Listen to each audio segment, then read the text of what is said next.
And so there it was, 48-47. All three judges had it. Personally, I had to score.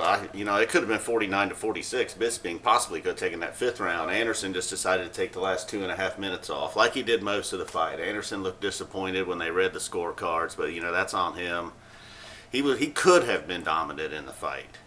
At moments when he attempted to be, he was, but most of the fight he just circled and circled and circled, and then stood up against the cage and did a lot of that stuff. So hey man, you lost the decision finally. He thought, maybe it appeared that at some point he was going to finish it with just one strike at the end of the third round. Very controversial. He thought he had the fight won.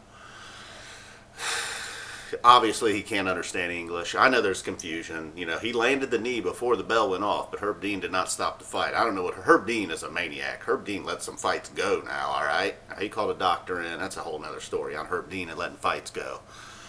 So Bisping's mouthpiece fell out, 12, 13 seconds to go. Anderson hit him.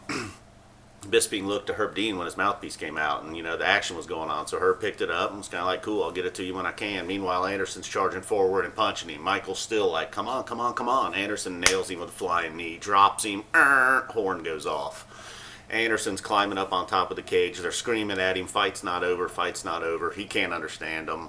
But then finally somebody in Portuguese, somebody in his training in his corner says it to him, and he screams fuck in English. So I don't know. You go tell me. I don't understand, man. He wanted to finish round strong. It's on him that he lost the decision. It's one of them fights you're going to look at Bisping and be like, what? That guy won the fight? But he was constantly pressuring. First and second rounds were easily big. Bisping. Anderson really didn't do much of anything in the first round. He landed a big right hook at one point. That was his first big shot of the fight. And then, first, second, early part of the third, that's all he wanted to do was land that right hand. He really basically never landed it again. A couple times he did. He caught him, grazed him going out. Hit him with some low kicks throughout the fight. He landed some straight punches, but they were all sporadic, 30, 45 seconds in between. He landed some jabs, landed some backhands.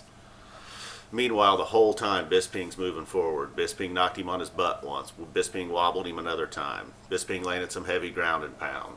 Bisping initiated a takedown there in the fifth round. So it could have been 49-46, honestly. That would have been like, but it wouldn't have been freaking crazy. So I don't know. I should have listened to the interviews to hear what Anderson, he wasn't going to say anything. He can't speak English. Apparently he can only scream the F word in English. So anyhow, that's it. What'd you think? I'm F Zappa 20. Thanks for watching. Fight Pass. UFC Fight Pass. Eddie Bravo Invitational, dude.